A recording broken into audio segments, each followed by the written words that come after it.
Nifty 100 point ഇറങ്ങി, Sensex 500 point ഉയർന്നു. ഇങ്ങനെയുള്ള കാര്യങ്ങളൊക്കെ വാർത്തകളിലും പേപ്പറുകളിലൊക്കെ കാണുമ്പോൾ എനിക്കൊന്നും മനസ്സിലാകാറുണ്ടായിരുന്നില്ല പണ്ട്. നിങ്ങൾക്ക് ഇതെങ്ങനെയാണ് ഈ നിഫ്റ്റിയും സെൻസെക്സും ഒക്കെ ഇറങ്ങുകയും കയറുകയും ചെയ്യുന്നതെന്നുള്ളത് അറിയണോ?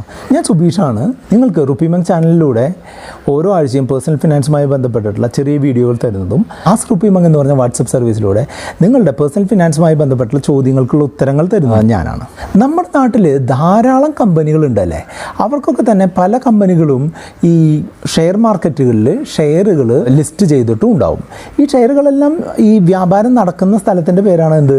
സ്റ്റോക്ക് എക്സ്ചേഞ്ച് അല്ലെങ്കിൽ ഷെയർ മാർക്കറ്റ് എക്സ്ചേഞ്ച് എന്നൊക്കെ പറയുന്നത് അല്ലേ.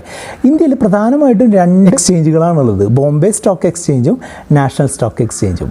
അപ്പോൾ ഈ ബോംബെ സ്റ്റോക്ക് എക്സ്ചേഞ്ചിലെയും നാഷണൽ സ്റ്റോക്ക് എക്സ്ചേഞ്ചിലെയും കമ്പനികളുടെ ഏകദേശമായിട്ടുള്ള വളർച്ചയെ കാണിക്കുന്നതിനുള്ള ഒരു ഇൻഡിക്കേഷൻ അല്ലെങ്കിൽ ഒരു സൂചികയാണ് ഈ BSE സെൻസെക്സ് എന്നും NSEയുടെ നിഫ്റ്റി 50 എന്നും പറഞ്ഞിട്ടുള്ള ഇൻഡെക്സ്. ഈ സ്റ്റോക്കുകളിൽ ഒക്കെ തന്നെ ഏകദേശമായി എന്തുമാത്രം വളർച്ച കാണിക്കുന്നുണ്ട്, രാജ്യത്തിൻ്റെ സാമ്പത്തിക അവസ്ഥ എങ്ങനെയുണ്ടെന്നും അല്ലെങ്കിൽ ഈ കമ്പനികളൊക്കെ എന്തുമാത്രം നല്ല രീതിയിലാണ് മുന്നോട്ട് പോകുന്നത് എന്നുള്ളതിനെ പറ്റിയിട്ടുള്ളൊക്കെ ഒരു ഏകദേശ വിവരം കിട്ടും, ഒരു ഏകദേശ വിവരം മാത്രം. അപ്പോൾ അതുകൊണ്ട് ഈ സ്റ്റോക്ക് എക്സ്ചേഞ്ചിലുള്ള ഇൻഡെക്സുകൾക്ക് വളരെയധികം ഇമ്പോർട്ടൻസ് ഉണ്ട്.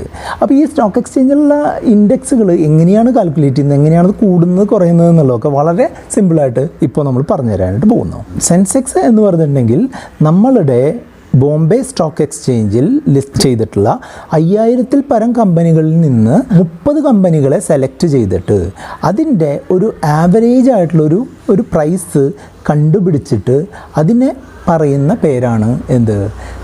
BSE സെൻസെക്സ് സൂചിക എന്നൊക്കെ പറയുന്നത്. അതേപോലെ തന്നെ ഡൽഹി ആസ്ഥാനമായിട്ട് പ്രവർത്തിക്കുന്ന നാഷണൽ സ്റ്റോക്ക് എക്സ്ചേഞ്ചിലെ ഏകദേശം 3000-3500ഓളം ഷെയറുകൾ ലിസ്റ്റ് ചെയ്തതിൽ നിന്നും 50 ഷെയറുകളെ എടുത്ത് അതിൻ്റെ ആനുപാതികമായിട്ടുള്ളൊരു വില കണക്കാക്കുന്നതിന് പറയുന്ന പേരാണ് NSE നിഫ്റ്റി 50 ഇൻഡെക്സ് എന്ന് പറയുന്നത്. എങ്ങനെ കണ്ടെത്തുന്നത് വളരെ എളുപ്പത്തിൽ നമുക്ക് മനസ്സിലാക്കാനായിട്ട് പറ്റും. ഞാൻ ഇനി പറയാൻ പോകുന്നത് BSE സെൻസെക്സിനെ പറ്റി മാത്രമുള്ള കാര്യങ്ങളാണ്. NSEയുടെ കാര്യം അതിൻ്റെ അവസാനം ഞാൻ അത് കമ്പൈൻ ചെയ്ത് പറഞ്ഞു തരാം.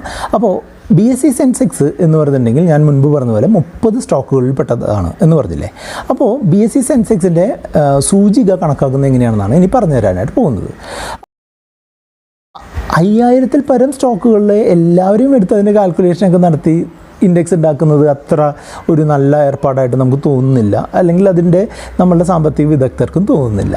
അപ്പോൾ അവരെന്താ ചെയ്യുന്നതെന്ന് വെച്ചാൽ നല്ല രീതിയിൽ വർക്ക് ചെയ്യുന്നതും നല്ല രീതിയിൽ സ്റ്റോക്ക് ട്രാൻസാക്ഷൻ ഉള്ളതും രാജ്യത്തിൻ്റെ ഒട്ടുമിക്ക വ്യാവസായിക മേഖലകളിൽ പ്രവർത്തിക്കുന്നതുമായിട്ടുള്ള നല്ല കമ്പനികളിൽ നിന്ന് ഏറ്റവും നല്ല 30 കമ്പനികളെ സെലക്ട് ചെയ്യും.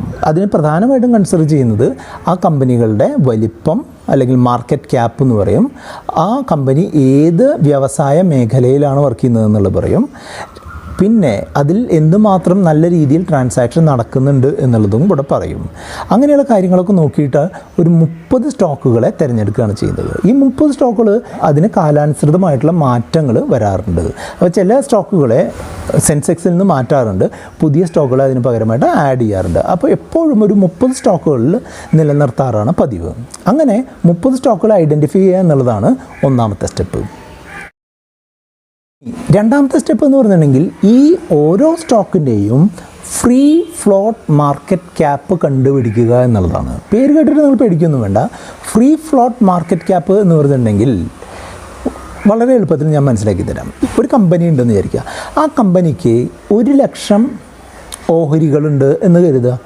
അതിലെ ഒരു 25,000 ഓഹരി കമ്പനി ഉടമ കീപ്പ് ചെയ്തിരിക്കുകയാണ്, ഒരു 10,000 ഓഹരി ഗവൺമെൻറ്റും കീപ്പ് ചെയ്തിരിക്കുകയാണെന്ന് കരുതുക.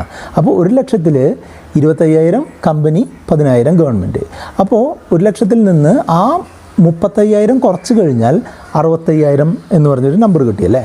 ആ 65,000 ഓഹരികളെ പറയുന്ന പേരാണ് ഫ്രീ ഫ്ലോട്ട് എന്ന് പറയുന്നത്. അപ്പോൾ ഫ്രീ ഫ്ലോട്ട് മാർക്കറ്റ് ക്യാപ്പ് എന്ന് പറഞ്ഞാൽ എന്താണ്? ഒരു ഓഹരിയുടെ വില 200 രൂപയാണ് എന്ന് കരുതുക. ഒരു ഓഹരിയുടെ വില 200 രൂപയാണ് എന്നുണ്ടെങ്കിൽ 65,000-നെ 200 കൊണ്ട് മൾട്ടിപ്ലൈ ചെയ്യുക അല്ലെങ്കിൽ ഗുണിച്ച് കഴിഞ്ഞാൽ എന്ത് സംഭവിക്കും? 65,000-നെ 200 കൊണ്ട് മൾട്ടിപ്ലൈ ചെയ്ത് കഴിഞ്ഞിട്ടുണ്ടെങ്കിൽ 1,30,00,000 കിട്ടും. അപ്പോൾ ഈ കമ്പനിയുടെ ഫ്രീ ഫ്ലോട്ട് മാർക്കറ്റ് ക്യാപിറ്റലൈസേഷൻ എന്ന് പറഞ്ഞിട്ടുണ്ടെങ്കിൽ 1,30,00,000 രൂപയാണ്. അപ്പോൾ ഇതുപോലെ നമ്മളുടെ ബോംബെ സ്റ്റോക്ക് എക്സ്ചേഞ്ചിലേക്ക് തിരഞ്ഞെടുത്തിട്ടുള്ള 30 കമ്പനികളുടെയും ഫ്രീ ഫ്ലോട്ട് മാർക്കറ്റ് ക്യാപിറ്റലൈസേഷൻ നമ്മൾ കണ്ടുപിടിക്കുക എന്നുള്ളതാണ് രണ്ടാമത്തെ സ്റ്റെപ്പ്. അപ്പോൾ ഈ 2 സ്റ്റെപ്പും വളരെ ക്ലിയർ ആയിട്ട് മനസ്സിലായോ? ഈ സ്റ്റെപ്പ് മനസ്സിലായിട്ടുണ്ടെങ്കിൽ നിങ്ങൾ ഈ വീഡിയോ ഒന്ന് ലൈക്ക് ചെയ്തോളൂ. മൂന്നാമത്തെ സ്റ്റെപ്പ് എന്ന് പറഞ്ഞിട്ടുണ്ടെങ്കിൽ ഇപ്പോൾ നമ്മളുടെ ബോംബെ സ്റ്റോക്ക് എക്സ്ചേഞ്ചിലുള്ള ഈ 30 സ്റ്റോക്കുകളുടെയും ഫ്രീ ഫ്ലോട്ട് മാർക്കറ്റ് ക്യാപിറ്റലൈസേഷൻ എല്ലാം കൂടെ കൂട്ടുക എന്നുള്ളതാണ്. അങ്ങനെ കൂട്ടി ഇനി നാലാമത്തെ സ്റ്റെപ്പ് എന്ന് പറഞ്ഞിട്ടുണ്ടെങ്കിൽ ഇതിൻ്റെ ഇൻഡെക്സ് കണ്ടുപിടിക്കുന്നതിനായിട്ട് എന്താ ചെയ്തിട്ടുള്ളതെന്ന് വെച്ചാൽ, അതായത് 1978-79 കാലത്തിൽ നമ്മളുടെ ഈ ബോംബെ സ്റ്റോക്ക് എക്സ്ചേഞ്ച് സൂചിക 100 ആയിരുന്ന സമയത്ത് 2501.24 കോടി രൂപയായിരുന്നു അന്നത്തെ market capitalisation, free float market capitalisation. അപ്പോൾ നമ്മളുടെ ഇപ്പോഴത്തെ 30 സ്റ്റോക്കുകളുടെ മാർക്കറ്റ് ക്യാപിറ്റലൈസേഷനെ ഈ അന്നത്തെ മാർക്കറ്റ് ക്യാപിറ്റലൈസേഷൻ ആയിരുന്ന 2501.24 എന്ന് പറഞ്ഞിട്ടുള്ള ആ ഇൻഡെക്സ് ഡിവിസർ കൊണ്ട് ഡിവൈഡ് ചെയ്തിട്ട് 100 കൊണ്ട് മൾട്ടിപ്ലൈ ചെയ്യുകയാണ് ചെയ്യുക. അപ്പോൾ കിട്ടുന്ന വിലയായിരിക്കും എന്ത്, ഈ സെൻസെക്സ്. ഇപ്പോൾ ഒരു 5 സ്റ്റോക്കിൻ്റെ വില ഉയർന്നു എന്ന് കരുതുക.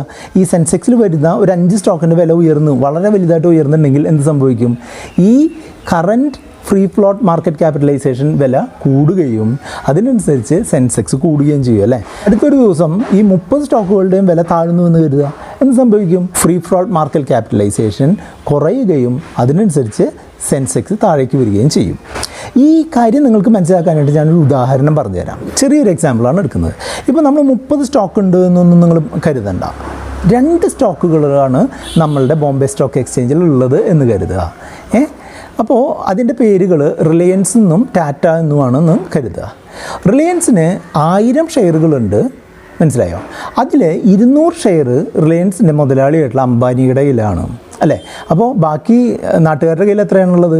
800 ഷെയറാണുള്ളത്. റിലയൻസിൻ്റെ അന്നത്തെ വില 100 രൂപയാണ് എന്ന് കരുതുക. അപ്പോൾ ഫ്രീ ഫ്ലോട്ട് മാർക്കറ്റ് ക്യാപിറ്റലൈസേഷൻ എത്രയായി? 80,000 രൂപ. ടാറ്റ എന്ന കമ്പനിയിൽ 2000 ഷെയറുകളാണുള്ളത്. അതിലെ 1000 ഷെയർ ഗവൺമെൻറ്റിൻ്റെ കയ്യിലാണെന്ന് കരുതുക. ഫ്രീ ഫ്ലോട്ടായിട്ടുള്ള ഷെയറുകൾ എത്രയാണ്? 2000 നിന്ന് 1000 കുറച്ച് കഴിഞ്ഞാൽ 1000. ഇനി ടാറ്റയുടെ അന്നത്തെ വില 200 ആണെന്ന് കരുതുക. 200 × 1000 എന്ന് പറഞ്ഞിട്ടുണ്ടെങ്കിൽ 2 ലക്ഷം. അപ്പോൾ ഈ 2 സ്റ്റോക്കുകളാണ് ഇൻഡെക്സിലുള്ളതെന്ന് കരുതുക.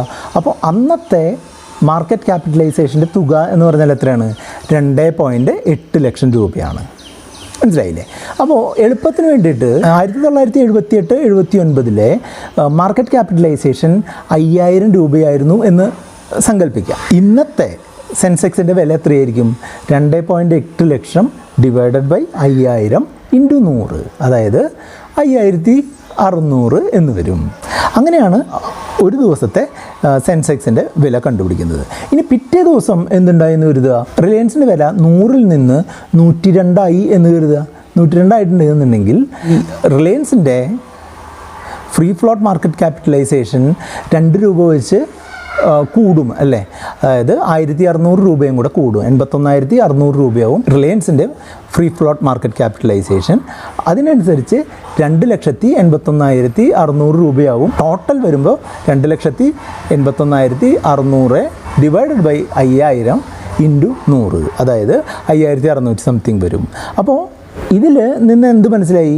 ഏതെങ്കിലും ഒരു സ്റ്റോക്കിൻ്റെ വില കൂടുകയോ അല്ലെങ്കിൽ ഒന്നിൽ കൂടുതൽ സ്റ്റോക്കിൻ്റെ വില കൂടുകയോ ചെയ്തു കഴിഞ്ഞാൽ അതിന് കറസ്പോണ്ടിങ് ആയിട്ടുള്ള ഇൻക്രീസ് ഇൻഡെക്സിലുണ്ടാവും.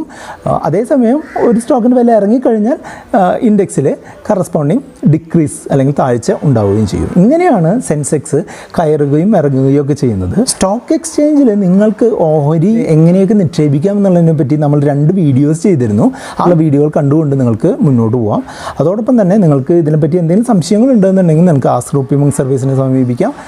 വാട്സപ്പിലൂടെ നിങ്ങൾക്ക് ഈ വീഡിയോകൾ ഇഷ്ടപ്പെടുന്നുണ്ടെങ്കിൽ ചാനൽ സബ്സ്ക്രൈബ് ചെയ്യാം, കൂട്ടുകാരായിട്ടും വീഡിയോ ഷെയർ ചെയ്യാം.